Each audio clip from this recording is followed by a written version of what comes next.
Olá, meu irmão e minha irmã, eu sou o Padre Marcelo, da Diocese de Taubaté. Hoje é dia 11 de julho de 2022 e vamos lembrar o que nós ouvimos ontem na missa, quando celebrávamos o 15º domingo do tempo comum. O Evangelho é uma das mais belas páginas do cristianismo, o Evangelho do Bom Samaritano. Vamos meditar, à luz desse texto, sobre as duas inteligências do cristão, a inteligência da fé e a inteligência do coração. Bora refletir.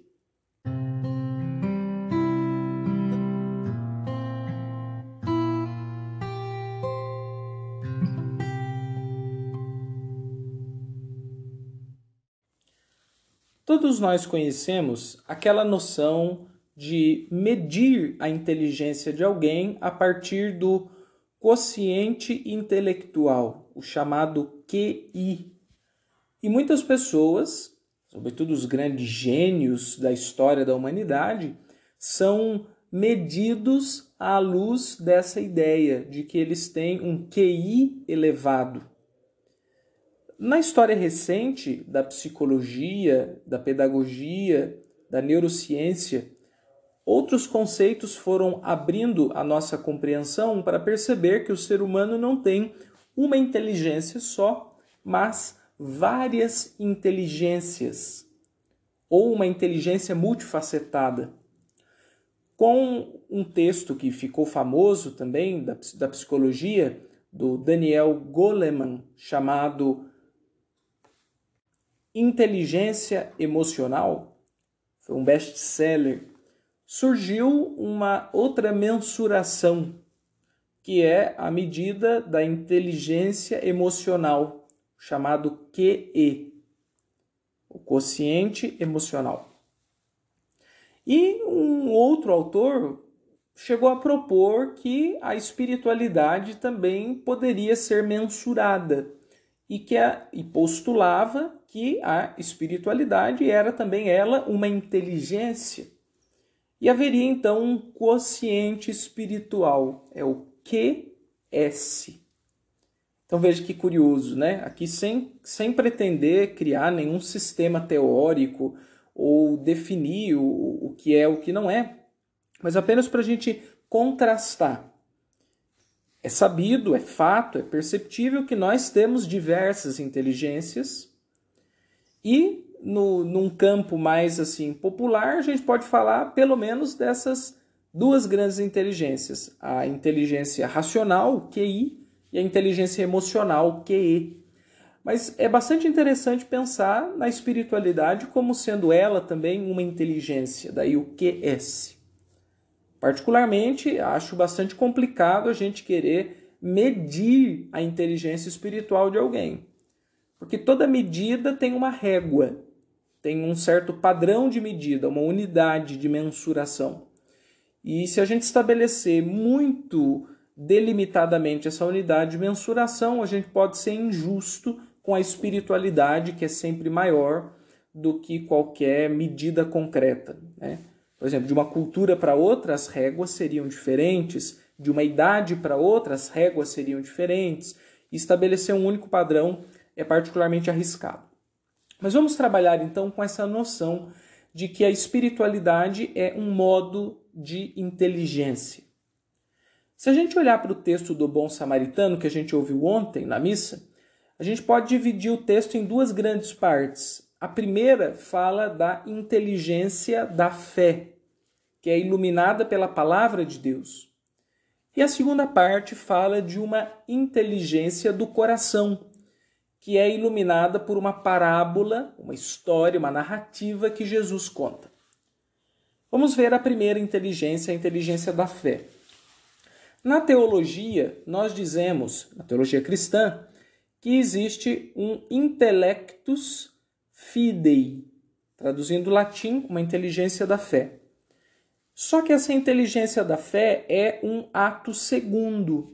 Ela acontece em decorrência de uma coisa que antecede. E que coisa seria essa? A escuta da fé. Em latim, auditus fidei. Então, para que eu entenda as coisas de Deus, para que eu mergulhe no mistério de Deus, para que eu acesse as coisas do reino dos céus, que também deve ser o reino que acontece aqui na terra, o reino de Deus. Eu preciso conhecer a palavra, eu preciso conhecer a tradição, eu preciso entender esse rio caudaloso que eu chamo de religião. Foi o que Jesus fez com o mestre da lei, quando ele perguntou para Jesus: Mestre, o que devo fazer para ganhar a vida eterna? Jesus devolve uma outra pergunta. O que está escrito nas Escrituras? Como lês? Então, o que Jesus convidou? Jesus convidou ao rapaz, o mestre da lei, que investigasse na palavra de Deus qual seria a resposta para aquela pergunta religiosa. Como alcançar a vida eterna? Como ter a herança eterna? Bem, aqui está então Jesus colocando o auditus fidei, a escuta da fé, a escuta das fontes da fé. Escutar a palavra de Deus é o primeiro ato para aquele que quer desenvolver uma inteligência espiritual cristã. Que a gente pode dizer que cada religião, cada cultura tem a sua inteligência espiritual. Mas pensando no cristianismo, então a nossa primeira fonte é a palavra. É a primeira parte do texto de ontem. O que lês na Escritura? Então, meus irmãos, se nós queremos desenvolver a nossa inteligência espiritual cristã, a primeira coisa que a gente tem que fazer é escutar mais a palavra de Deus. E escutá-la através de uma leitura atenta. Ler é escutar. E ler em oração é escutar ainda com mais profundidade. Por isso a igreja nos propõe o método da leitura orante da Bíblia. Isso abre a nossa inteligência, ilumina o nosso pensamento, forma-nos para uma sabedoria de vida, nos dá critérios de discernimento. É uma sabedoria que é maior do que nós. E esse é um dos méritos da religião. É trazer algo que é maior do que nós. Porque se a Bíblia falasse só o que a gente já sabe, ou só o que a gente já pensa ou crê, então a Bíblia não teria valor, ela é um espelho da gente mesmo. Ela é um reflexo do ego. E não, a Bíblia é uma luz que vem de fora. E justamente por ser maior e diferente de mim, é que ela me ilumina e me forma e me dá uma inteligência que eu ainda não tenho desenvolvido. A segunda inteligência é a inteligência do coração e aparece na segunda parte do texto. O homem, o mestre da lei, querendo se justificar, diz então a Jesus: Mas quem é o meu próximo? E Jesus então conta a parábola do bom samaritano. Nessa parábola, então, não está mais em jogo apenas o que se sabe da fé, uma inteligência da fé, mas está em jogo uma prática de amor, que é o que Deus é. Deus é amor e chama aqueles que creem nele a praticarem o amor. Aliás, a prática do amor, nas suas mais diversas formas, na compaixão, na empatia, na solidariedade, na fraternidade, são a grande prova de fogo de uma fé. A gente pode saber muito teoricamente sobre Deus e pode praticar pouco aquilo que a gente acredita. Então essa é a segunda inteligência espiritual. É a inteligência prática, aquela que aquece e move o coração a fazer o bem pelos outros, inspirados em Deus, inspirados naquilo que Deus pede de nós. Então é uma inteligência prática, mas também é uma inteligência religiosa, porque ela tem inspiração espiritual, porque ela busca suas raízes naquilo que Deus está pedindo, na palavra. E como Jesus é sagaz ao contar aquela parábola? Porque ele diz assim: um mestre da lei, um levita, estava descendo de Jerusalém, viu um homem caído no caminho, meio morto, e foi em frente, não ajudou. Passou um sacerdote vindo de Jerusalém, viu o homem caído no caminho e passou em frente. Veja, o que é um levita e um sacerdote? São homens formados nas coisas de Deus. Tecnicamente, são pessoas que têm muita inteligência da fé, porque têm contato frequente com a lei, com a Torá, com as escrituras, com os profetas. Os sacerdotes oferecem o sacrifício, são homens do culto, rezam a Deus. E mesmo assim, essas duas figuras, o levita, formado nas escrituras, e o sacerdote, homem do culto, nenhum dos dois teve a inteligência do coração. Foi um samaritano que no tempo de Jesus, os samaritanos eram considerados como um povo não grato, né? Persona non grata. O judeu não se aproximava do samaritano, não gostava de samaritano. Havia uma rixa entre judeus e samaritanos que eram considerados como impuros. E Jesus usa a imagem de um impuro que não tem a formação do levita e nem tem a proximidade com o sagrado de Jerusalém como sacerdote, e mesmo assim ele consegue amar, mover-se de compaixão. O texto de ontem usa 3 verbos. Ele se aproximou daquele que estava caído no chão, viu-o e sentiu compaixão. Essa é a inteligência do coração. São as 3 características que a definem. A primeira, a proximidade. Diferente da inteligência mental, racional, que é aquela que pede de nós a distância da ciência, do conceito e até da fé, porque a gente precisa se distanciar um pouco para entender melhor o conjunto das coisas. A inteligência do coração é uma inteligência que se aproxima, que permanece na proximidade. É uma inteligência que vê, mas vê na proximidade. Porque o levita e o sacerdote também viram aquele que estava caído pelo caminho, mas não conseguiram ver a sua dor. Fecharam os olhos, foram covardes e indiferentes. Mas quem está perto, enxerga mais, eu diria, enxerga dentro. Seria mais ou menos como quando a gente vai no médico, o médico coloca no peito da gente, ou nas costas, o estetoscópio. A palavra estetoscópio vem do grego e significa ver dentro, porque através da escuta ele vai enxergando aquilo que a gente tem por dentro, né? Se o coração tá bom, se o pulmão tá bom. Do mesmo modo, quando a gente se aproxima, a gente consegue escutar o outro, escutar a interioridade do outro, enxergar a interioridade do outro. Foi isso que fez o samaritano. Ele viu, não como quem vê de longe, mas ele viu de perto. E por isso vem o terceiro verbo. Ele se encheu de compaixão, ou se moveu de compaixão. O verbo em grego, no texto original, se a gente fosse traduzir ao pé da letra, seria algo como: e ele se enviscerou.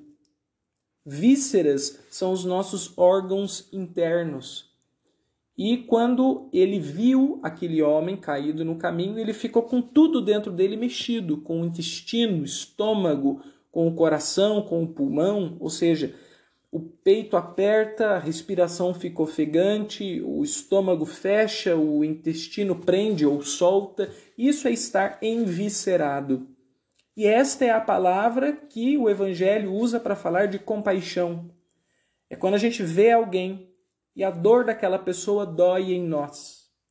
A gente se envolve com aquela pessoa a tal ponto que tudo em nós fica mexido e por isso a gente faz algo por ela. E daí o samaritano pega o seu vinho e derrama sobre a ferida daquele homem para fazer a asepsia, a limpeza. E depois pega o seu azeite e derrama sobre aquelas feridas agora limpas um pouco de alívio, um pouco de bálsamo. Mas ele só fez isso, só se pôs a serviço, porque ele se aproximou, viu e se encheu de compaixão. Esta é a inteligência do coração. Então eu diria o seguinte, para nós cristãos, a inteligência espiritual poderia ser caracterizada como sendo uma inteligência de 2 dimensões. uma dimensão de conhecimento, de pensamento, que é a inteligência da fé, e uma dimensão de prática, que é a inteligência do coração. Em latim, o intellectus fidei, à luz da palavra de Deus, e o intellectus amoris, a inteligência do amor, à luz da necessidade do próximo.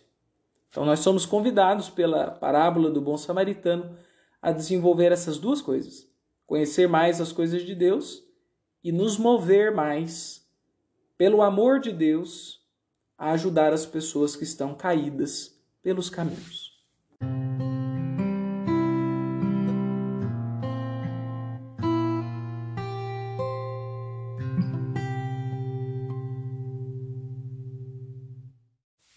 Nós estamos começando mais uma semana e eu gostaria de provocá-los e convidá-los para que nós procurássemos desenvolver um pouco mais a inteligência do coração. Os sociólogos e os psicólogos que estudam os movimentos da nossa cultura contemporânea dizem que há uma espécie de globalização da indiferença. Nós estamos perdendo a capacidade de empatia, de solidariedade, de desejar o bem para os outros. Aqueles que sofrem, os doentes, os pobres, os velhos, as crianças indesejadas, todos esses vão sendo postos de lado por uma sociedade que é bonita por fora, mas é podre por dentro, porque ela brilha por estética, ela é erudita na inteligência, mas que é pobre de humanidade, é pobre de coração. Vamos pedir a Jesus que nos dê um coração igual ao dele, que o nosso coração consiga pensar do jeito que o coração de Jesus pensa, porque o coração é um órgão de pensamento. Por isso ele tem uma inteligência própria. Vamos nos deixar mover pelo pensamento do coração. E isso não é nada romântico. Não tem nada de flores e cores rosas. Na verdade, é muito exigente e ético. É estar perto das pessoas, é vê-las por dentro e deixar que o nosso interior seja mexido pela dor dos outros, para que a gente se mova de compaixão. Nessa semana, se aproxime mais das pessoas. Tente enxergar mais o que elas realmente vivem, vê-las por dentro. E não tenha medo que as suas vísceras sejam mexidas. Isso é compaixão. Isso é ser gente de verdade. Isso é ser cristão. Uma boa semana e até a semana que vem. Que Deus abençoe. E até a próxima com mais um Ontem na Missa. Tchau, tchau.